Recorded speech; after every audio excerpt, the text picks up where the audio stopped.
ज़िल-हिज्ज का महीना चल रहा है। चाँद दिखे हुए लगभग 2 दिन हो गए हैं, यानी 2 तारीख़ आज ज़िल-हिज्ज की है। और हज्जाज कराम जो हैं बहुत अपना जो बड़ा फ़रीज़ा है, इस्लाम के 5 रुकनों में से एक हज का फ़रीज़ा अदा करने के लिए हरम शरीफ तशरीफ़ ले जा चुके हैं। आज शायद एक फ़्लाइट आज भी थी, उसमें मेरे कुछ रिलेटिव भी गए हैं। और मैं सभी के लिए अल्लाह से दुआ करूँगा कि सबके हज को और उनके वहाँ की हाज़िरी को कबूल फ़रमाए और तमाम उम्मत मुस्लिमा को वहाँ की हाज़िरी की तौफ़ीक़ अता फ़रमाए और अल्लाह सबको कबूल फ़रमाए, क़ुरबानी के लिए भी और हज के लिए भी। आज मैं अपने कौम से, ख़ास तौर से मुस्लिम समाज से, बल्कि अगर कहा जाए आज के ज़माने में हिंदू मुस्लिम करने के बजाय माइनॉरिटीज़ से एक सवाल करना चाहता हूँ कि आखिर लोग राजनीति क्यों ज्वाइन करते हैं। ये एक बड़ा सवाल है, ख़ास तौर से उस सूरत में जबकि अभी हाल ही में पश्चिम बंगाल के अंदर चुनाव होकर निपटे हैं और अब उत्तर प्रदेश के अंदर विधानसभा चुनावों की लगभग सुगबुगाहट शुरू हो चुकी है। साल भर मान के चलें आप, नेक्स्ट ईयर विधानसभा के चुनाव होने हैं और कुर्ते पजामे कलफ ये लोग अब बनाने लगे होंगे, सुधारने लगे होंगे और लोग इस तैयारी में लग गए होंगे कि राजनीति करनी है और लोगों को घेरना है। लेकिन ये सवाल बहुत अहम है कि आखिर लोग राजनीति करते क्यों हैं, कोई भी समाज राजनीति करता क्यों है। सिर्फ मुझे जहाँ तक जानकारी है, सिर्फ इसलिए कि वो लोकतंत्र में रह के अपने संवैधानिक अधिकारों की न सिर्फ सुरक्षा कर सके बल्कि अपने समाज की, अपने परिवार की, अपने लोगों की, अपने विकास की और ख़ास तौर से देश के विकास में अपना योगदान दे सके और डेमोक्रेटिक तरीके से अपने अधिकारों का न सिर्फ तहफ़्फ़ुज़ कर सके, हिफाजत कर सके, उनको संरक्षण दे सके, बल्कि देश के लिए भी काम कर सके और अपने समाज के लिए भी काम कर सके। उसके लिए वो कोई एक पॉलिटिकल पार्टी चुनता है, उसके साथ वो जुड़ता है और वो पॉलिटिकल पार्टी उसकी विचारधारा से मैच करती है और वो उसके लिए कहीं ना कहीं संघर्ष करती है और उसकी विचारधारा के अनुरूप उसके लिए ऐसा माहौल देती है ताकि वो तरक्की कर सके, अपनी बच्चों की, अपने आने वाली पीढ़ियों की भविष्य की, उसकी शिक्षा की, उसके विकास की, उसके रोज़गार की, उसके स्वास्थ्य की बात कर सके। लेकिन पिछले कुछ दिनों से दिख रहा है कि पॉलिटिकल पार्टियां असहाय सी हैं। पहले कोई मामला होता था समाज से जुड़ा हुआ तो पॉलिटिकल पार्टी आह्वान करती थी, आंदोलन की बात करती थी, संघर्ष की बात करती थी, उसके पदाधिकारी निकल के अपनी आवाज़ उठाते थे और गिरफ्तारियां भी देते थे, प्रदर्शन भी करते थे और कम से कम संसद में और उसमें अपनी उपस्थिति दर्ज कराते थे, अपने बयानों से अपनी बात का एक तरह से विरोध करते थे। लेकिन आज स्थिति ये हो गई है कि कांग्रेस ये रोती है कि उनका तो वोट चोरी हो गया। यानी जो जनता आपके लिए वोट दे सकती है, लाइन में लगकर आपके लिए वोट देती है, उसका वोट चोरी हो जाता है। पॉलिटिकल पार्टी रोने बैठ जाती है, यानी उसके लिए आवाज़ उठाने के बजाय या कुछ करने के बाद उसी जनता के पास आ जाती है जो लाइन में लग के उनको वोट देता है कि हमारा तो वोट चोरी हो गया। यानी एक ऐसा है पार्टी जो कि जनता की आवाज़ उठाने के बजाय खुद जनता के दरबार में जाके जनता के सामने अपना रोना रोने लगती है कि वोट चोरी हो गया। ऐसे ही अब वो पीडीए नाम पर एक भाई साहब हैं, वो भी आजकल काफ़ी पीडीए करते रहते हैं। कभी उनको आज तक यही अगले को क्लियर नहीं है कि पीडीए है क्या चीज़। कभी वो पिछड़ा, दलित और अल्पसंख्यक ले देते हैं, कभी प्योर बताने लगते हैं, कभी प्योर और ये वो, यानी पीडीए के वो रोज़ाना एक नई डेफिनेशन लेके आते हैं, लोगों को बताते हैं कि पीडीए है क्या। और जब कुछ बात उनसे करते हैं तो वो कहते हैं हमको तो बेईमानी से हरा दिया गया।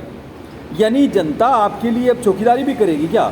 यानी जो आदमी वोटर घर से निकल कर लाइन में लग के वोट दे के आपको चुनने आ रहा है तो उसमें क्या खेल हो रहा है? ईवीएम में खेल हो रहा है या बैलेट बॉक्स में हो रहा है या आप कर रहे हो? कौन कर रहा है? इसके लिए कौन करेगा? आपकी कोई रणनीति है?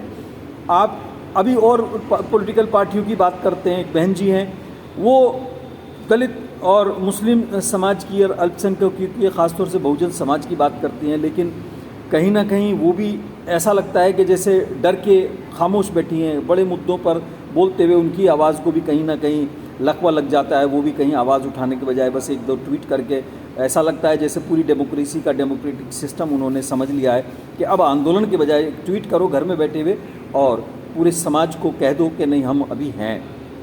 यानी हमारी आप उम्मीद करें, अगर हमें आप सत्ता में लाओगे तो हम आपके लिए कुछ ना कुछ करेंगे ज़रूर, लेकिन सत्ता में आपको ही लाना पड़ेगा, हम कभी कोई संघर्ष नहीं करेंगे। अब इसका एक इन तमाम पॉलिटिकल पार्टियों का दूसरा पक्ष दिखाता हूँ। हालांकि पॉलिटिकल पार्टियाँ और भी हैं लेकिन अब मैं उनके बारे में भी चर्चा करूँगा। सभी पॉलिटिकल पार्टियां लगभग अपने अपने परिवारों तक सीमित होकर रह गई हैं।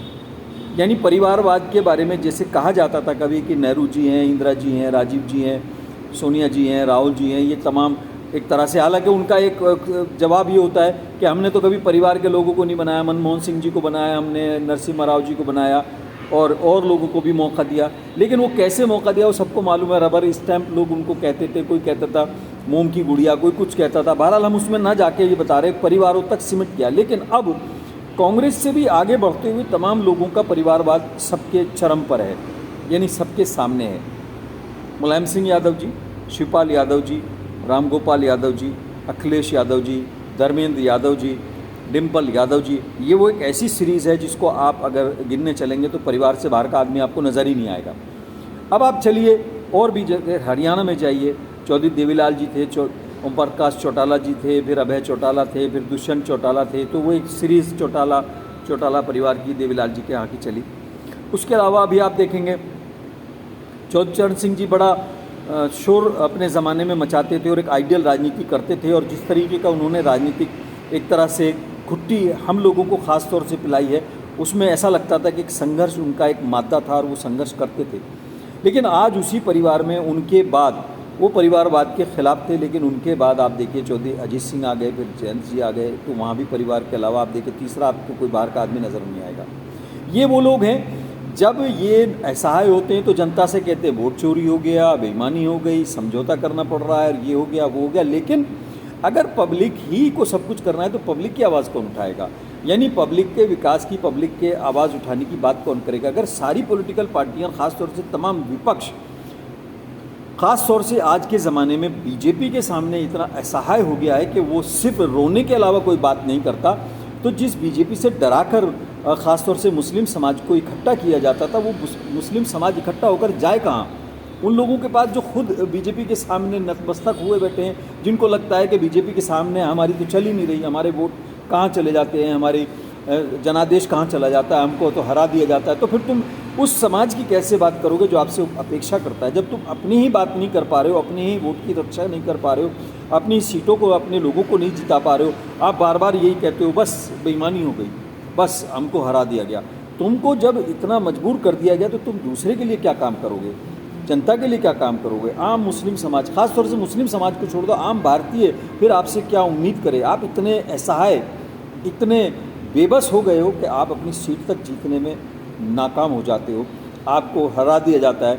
आपको सुबह बैलेट बॉक्स खोलते हैं और आपका पता लगता है कि आप तो कहीं हो ही नहीं। पश्चिम बंगाल में आप देख लो, ममता दीदी का जिस तरीके से हश्र हुआ है वो सब आपके सामने है। आप सब कुछ होने के बावजूद आज तक विपक्ष के नाम पर आप कभी इकट्ठे नहीं हुए। आप कभी थर्ड फ्रंट बनाते हो, कभी तीसरा मोर्चा बनाते हो, कभी चौथा मोर्चा बनाते हो, कभी कुछ बनाते हो, लेकिन लास्ट में क्या होता है? इंडिया अलायंस और ये और वो, आप एक पोस्टर लगा देते हो बहुत बड़ा सा, लेकिन आपकी दुकान में होता कुछ नहीं है। तो जनता फिर आप पे कैसे भरोसा करे? अभी हालांकि 2029 बहुत दूर है, लेकिन आपके पास विजन क्या है? आप सिर्फ इस उम्मीद में हो कि किसी तरीके से भाजपा से लोग खुद डाइवर्ट हो जाएं और उनके मन से भाजपा का जो एक प्रेम है या जो भी चीज़ है वो निकल जाए और हमको सत्ता बैठे बिठाए मिल जाए। हमको ना संघर्ष करना पड़े, ना हमको कहीं जाना पड़े, ना हमें कहीं किसी के साथ समझौता करना है। सब अपनी अपनी ढपली, अपना अपना राग आलाप रहे हैं। बहन मायावती जी से विचारधारा से अलग होके चंद्रशेखर रावण जी उसी वोट बैंक में दो सेंध लगा चुके हैं। यानी अगर बात करें, एक वोट बैंक के दो ध्रुव होते जा रहे हैं। हालांकि पहले भी यही था, दलित वोट बैंक को, ख़ास तौर से दलित समाज को एक बड़ी पावर मानते हुए, ख़ास तौर से मैं तो मानता हूं कि एक बहुत बड़ी पावर है और एक बहुत बड़ा आंदोलन जो देश की आज़ादी के बाद हुआ है, दलित आंदोलन के नाम पे हुआ। लेकिन उसको भी बांटने के लिए तो लोग हैं, लेकिन उसको कहीं कोई होप या कोई ऐसी उम्मीद की जो किरण नज़र आए, ऐसे कोई चेहरा नज़र फ़िलहाल नहीं आ रहा है। हर पॉलिटिकल पार्टी में एक दो लोग मौजूद हैं, लेकिन शायद बीजेपी से इनको सीखना होगा, क्योंकि बीजेपी ने हर वोट बैंक को साधने के लिए अपना एक अलग विंग बनाया हुआ है। अब वो ख़ास तौर से मुस्लिम समाज को साधने की कोशिश कर रही है, उसके लिए वो काम भी कर रही है ख़ास तौर से, लेकिन उसका जो अपना एक विजन है यानी हिंदू वोट बैंक को वो कहीं ना कहीं सादे रखना चाहती है और उसके लिए रोज़ाना नए चीज़ें आती हैं। कभी सड़क पे नमाज को लेके विवाद खड़ा हो जाता है, कभी कुछ हो जाता है, कभी लव जिहाद आ जाता है, कभी कोई और जिहाद आ जाता है। लेकिन मुस्लिम समाज सिर्फ अपने आप को प्रताड़ित मानते हुए, उपेक्षित मानते हुए, टारगेटेड मानते हुए अगर उम्मीद की नज़र कहीं देखता है तो वहाँ वो लोग नज़र आते हैं जो खुद बेचैन हैं, खुद बेबस हैं, खुद असहाय हैं, खुद लाचार हैं, खुद किसी न किसी बहाने से अपने को बैसाखी पर सवार दिखाते हैं। अब ऐसे में अगर माइनॉरिटी उम्मीद करे तो किससे करे? एक तरफ उसको टारगेट किया जाता है, एक तरफ उसको आगे किया जाता है और एक तरफ उसकी आवाज़ तक उठाने के लिए कोई नहीं बोलता। यकीनन बीजेपी के कुछ लोग अच्छी बात करते हैं, लेकिन कुछ लोग ऐसी बातें भी करते हैं जो शायद किसी भी स्वस्थ डेमोक्रेसी में जो है कहीं अस्वीकार्य हैं, कहीं भी उनको स्वीकार नहीं किया जा सकता। जिस तरीके से टारगेट किया जाता है, अगर ऐसे में विपक्ष माइनॉरिटी की आवाज़ ना उठाकर अपना ही रोना रोती रहेगी कि हमको सत्ता में लाओ, हम ऐसा कर देंगे, हमको सत्ता में इसलिए नहीं आने दिया जा रहा क्योंकि हमारा वोट चोरी हो जाता है, हमारा वोट चोरी हो गया, नारे दे दिए और फिर घर में बैठ गए। आप कभी किसी को जोड़ने के नाम पर क्या देते हो? जब आपकी सत्ता आती है तो हर कोने में आपके ख़ास लोग नज़र आ जाते हैं। मुलायम सिंह यादव जी के ज़माने की बात हो या अखिलेश जी के ज़माने की बात हो, हर थाने में एक ख़ास समुदाय के एक ख़ास लोग नज़र आने लगते हैं। माइनॉरिटी वहाँ सिर्फ अपनी पीड़ा लेकर उसको जाने की परमिशन तो हो जाती है, लेकिन उसके काम कितने होते हैं ये खुद समाज को मालूम है और ख़ुद उन लोगों को भी मालूम है जो बड़े बड़े दावे करते हैं। मैं मुजफ्फरनगर दंगों की बात नहीं करना चाह रहा था, लेकिन मुजफ्फरनगर के दंगों के अंदर पीड़ित लोग सर्दी के अंदर ठिठुरते रहे और सैफई के अंदर पूरा परिवार नंगा नाच देखता रहा फिल्मी सितारों का। उन्होंने ज़ख्मों पर मरहम लगाने के बजाय अपना एन्जॉयमेंट किया। ऐसे में कैसे मुस्लिम समाज आपके लिए आपसे उम्मीद करे? अभी आज की एक वीडियो आ रही है, इकरा हसन जी हैं, सांसद हैं, माननीय सांसद हैं, इतनी पावरफुल हैं, उनकी 3 पीढ़ियों से सत्ता उनकी ग़ुलामी कर रही है वहाँ की। कैराना ख़ास तौर से उनके दादाजी वहाँ पर नेता रहे हैं, उनके पिताजी वहाँ नेता रहे हैं, उनकी माताजी वहाँ नेता रही हैं, उनके भाई वहाँ पर नेताजी हैं, आज वो खुद सांसद हैं। लेकिन थाने में जाके कहते हैं आप क्या कर लोगे? गोली मारोगे? लाओ गोली मार दो। आप सिर्फ कैमरा लगा के वही चीज़ें कर रहे हो जिसकी के लिए आप दूसरों को क्रिटिसाइज़ करते हो। आपने कैमरा लगाया, अपनी वीडियो बनाई, डाल दी और आप जाके सो गए। आप ज़मीन पे कहाँ मुस्लिम समाज को उठाने की आप बात करते हो? सिर्फ बयानबाजी। हालांकि मैं फिर भी इकरा हसन को बहुत ज़्यादा लाइक इसलिए करता हूँ कि कम से कम एक आवाज़ तो है जो उठती रहती है, लेकिन वो आवाज़ दिखावे की हद तक उठती नज़र आए ये शायद मुस्लिम समाज ख़ासतौर से माइनॉरिटी उम्मीद नहीं करता। उसको ये उम्मीद रहती कि कोई तो सड़क पर उतरकर या सड़क पर ना जाकर भी ठोस तो कोई काम करे। थाने में आपने एक वीडियो बनाई, आप सांसद होने के बाद इतने असहाय होते हो कि पहली बात तो आप ही बोले जा रहे हो, पहली बात तो आप ही का आवाज़ जो है उसमें आ रही है। पुलिस क्या कह रही है क्या नहीं कह रही, ऐसा नहीं है। पुलिस से सिर्फ टकराव दिखाकर या पुलिस को सिर्फ आप विलन बनाकर अगर काम करना चाहते हो तो वो भी पूरे समाज के लिए स्वस्थ नहीं है। एक ज़माने में एक धार्मिक नेता बहुत ज़्यादा चर्चित रहते थे, वो सीधा पुलिस को गालियाँ देते थे, उसका नुकसान ही होता था, वो गाली देकर निकलते थे और आम मुस्लिम समाज सड़क पर पिटता था। अगर इस तरीके का माहौल आज भी बनाने वाले लोग होंगे तो वो मुस्लिम समाज के लिए और माइनॉरिटी के लिए, ख़ास तौर से कमज़ोर तबके के लिए अच्छी बात नहीं कर रहे हैं और एक ये स्वस्थ परंपरा नहीं है।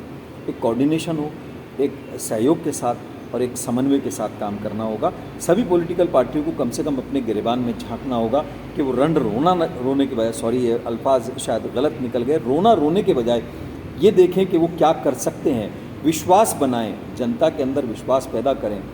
ऐसा नहीं है कि अगर आपके लिए आप खुद ही असहाय हो जाओगे, आप खुद ही रोते रहोगे, आप पे कोई विश्वास क्यों करेगा?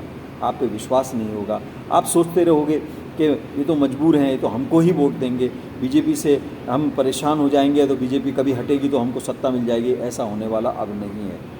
मुस्लिम समाज सब जगह जाके देख चुका है, कांग्रेस में भी देख लिया है। मेरठ, मलियाना, मुरादाबाद, हाशिमपुरा, आसाम, नेली नरसंहार, ये तमाम वो नरसंहार हैं जो कि कांग्रेस के दामन पर खूनी दाग हैं, जो कि उनके ही नेता सलमान खुर्शीद ने एक बार बाकायदा मंच से भी कहा था।